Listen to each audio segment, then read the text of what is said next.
Welcome to another edition of Begley's Mailbag here on SNY.TV. I'm Ian Begley, SNY's NBA insider, and I'm here to take your questions on the Knicks and the NBA. We've got one here from Soul Sports. Soul wants to know, is Jalen Brunson going to be hampered until the offseason because of his ankle sprain? I don't think so. I think that nobody wants to rush Brunson back from this ankle injury.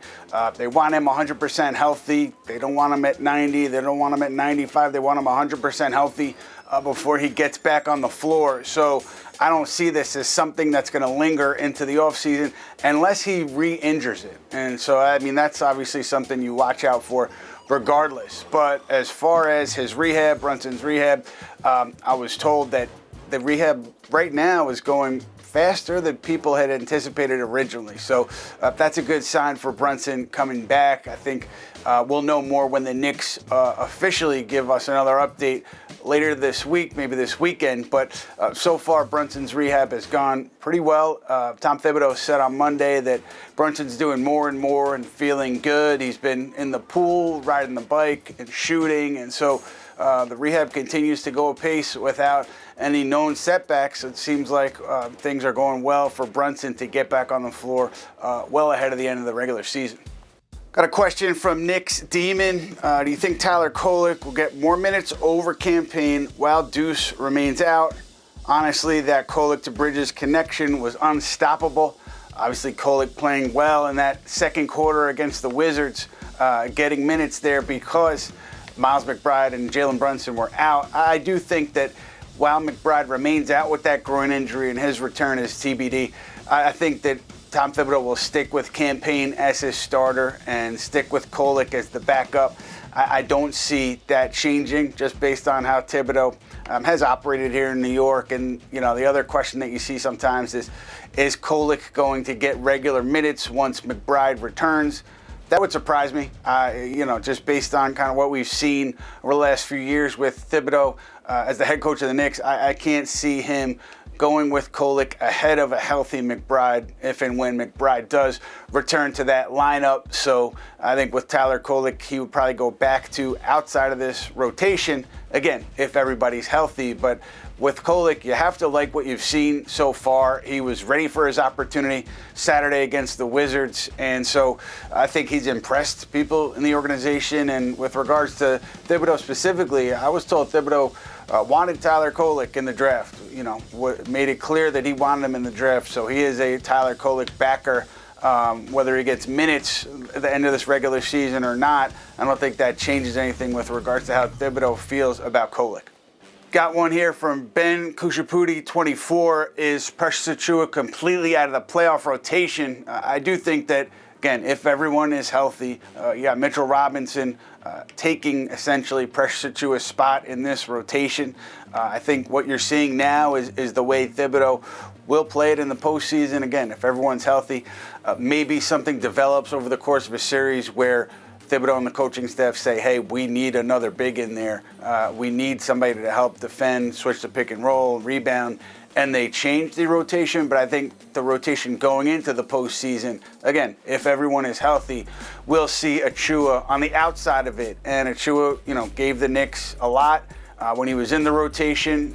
He obviously helped bridge the gap between Robinson, his rehab, and then Robinson coming back to the court. And so you give him a lot of credit there. But I don't see him coming back into that playoff rotation if Robinson and everyone else remains healthy. And so if I'm guessing, that's the way it goes. Achiuwa gave the Knicks really good minutes in the postseason last year against Philadelphia. It's worth noting. So he has that experience and he has the recent history of playing well in the postseason. I just don't see him in the rotation game one of the first round. Got a question here from Chris 7 Gallagher. Chris wants to know if the Knicks have considered buying out DeLon Wright, considering the team's hardly played him and has a decent amount of guard depth. Now, I don't know if they've considered that or not, but what I do know is with the way the contracts are lining up for PJ Tucker and the second apron, which the Knicks cannot exceed this year after the Mikal Bridges trade, there will be enough room under that second apron for the Knicks to waive a player like Wright and then add another free agent late in the regular season, last week, maybe in the last day of the regular season. So I think that's where you see maybe a potential move with Wright, a player like Wright or someone else, where if the Knicks wanted to add another free agent and they saw an opportunity to do so, they would have to open up a roster spot, have to waive somebody, and Wright would be probably a candidate for the reasons that you mentioned, I would assume. So they'll have the opportunity to do that right now based on how the contracts are lining up. Yeah, so that's something to keep an eye on here as we get to the end of the regular season. Got a question from my buddy the Cooler. Should the Knicks be concerned about Detroit in the first round? The Pistons beat the Knicks twice. They recently beat the Celtics. They're young, athletic, and deep. Look, the Pistons have played really well against the Knicks. So I think regardless of who the Knicks get, whether it's Indiana, Milwaukee, Detroit, there's a reason to have concern with any of those opponents. But if I'm looking at the three of them, the reason that I think Detroit would be the best opponent out of those three is just because they don't have the playoff experience. They'd be doing it for the first time. They're really tough. They've obviously played incredibly well, starting with Cade Cunningham, playing at a high level. They've had success in the Garden. I don't think Malik Beasley has missed a three all year at MSG, so they would be a tough opponent. But I just think that when you look at the experience together that teams have, like the Knicks have, and Detroit lacking that, I think that's where the Knicks would have a decided edge. And, Milwaukee, Indiana, both have playoff experience. So that's why I would look at the Pistons as maybe, I don't want to say easiest, but maybe least concerning opponent of those three potential first-round opponents. Look, maybe I'm wrong. Maybe Detroit comes out and Cade Cunningham continues to play at that high level and gives the Knicks all sorts of trouble in the first round. But I kind of lean on experience there, and that's why I see it the way I see it with the Pistons. Got a question from Jumbo1940. What do you think of starting Deuce and having Bridges come off the bench? I can't see the Knicks taking Mikal Bridges out of the starting lineup. I mean, the defense has not been great for most of the year. They've had successful pockets on that end of the floor, including recently. And so you need your best defenders in that starting lineup, and I don't think they would take Bridges out. Now, McBride, obviously, very capable defender. The move there, to me, if you're going to make one, would maybe be Josh Hart coming off the bench, and then McBride in that starting lineup. I think that's more of a likelihood, although I don't see Tom Thibodeau drastically changing his starting lineup between now and the postseason. Look, if their lineups with Karl-Anthony Towns and Mitchell Robinson, they catch fire, and it looks like they're very, very good and competitive going into the playoffs with those five, maybe then Thibodeau changes the lineup, but I can't see him making a switch like taking Josh Hart out and Deuce McBride in, or Mikal Bridges out, Deuce McBride in. I do think if everybody's healthy, the likelihood is Thibodeau keeps that starting five the way it is.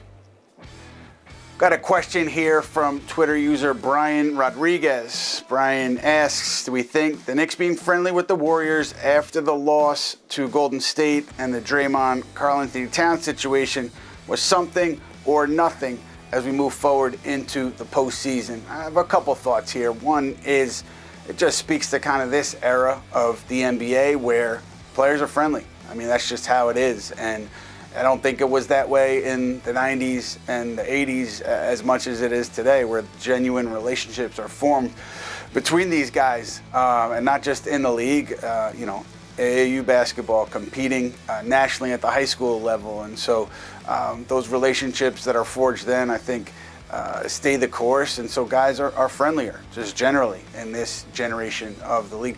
But I think even regardless of those friendships, I think it speaks a little bit to that Knick locker room not being fully connected with each other, because this is just my opinion, right? If everyone's fully connected, I think everybody would walk back to the tunnel the way Karl Towns did without, having a long conversation with Draymond Green after what had happened. And so that's the kind of two ways that I look at it. Like, I could be wrong about the disconnected thing. Maybe no one cares. Maybe it's not a big deal. But to me, it just is a sign of potential disconnection. If everybody walked back to the tunnel with Towns after that game, I think you'd look at that and say, wow, that group, they are one. They're really fighting for each other. And then so that didn't happen, and there were conversations with Draymond Green after that game.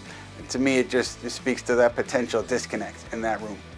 That'll do it for this edition of Begley's Mailbag, but keep those questions coming because we'll be back soon, and also keep an eye out for the putback where we'll have you covered the rest of the regular season and throughout the playoffs.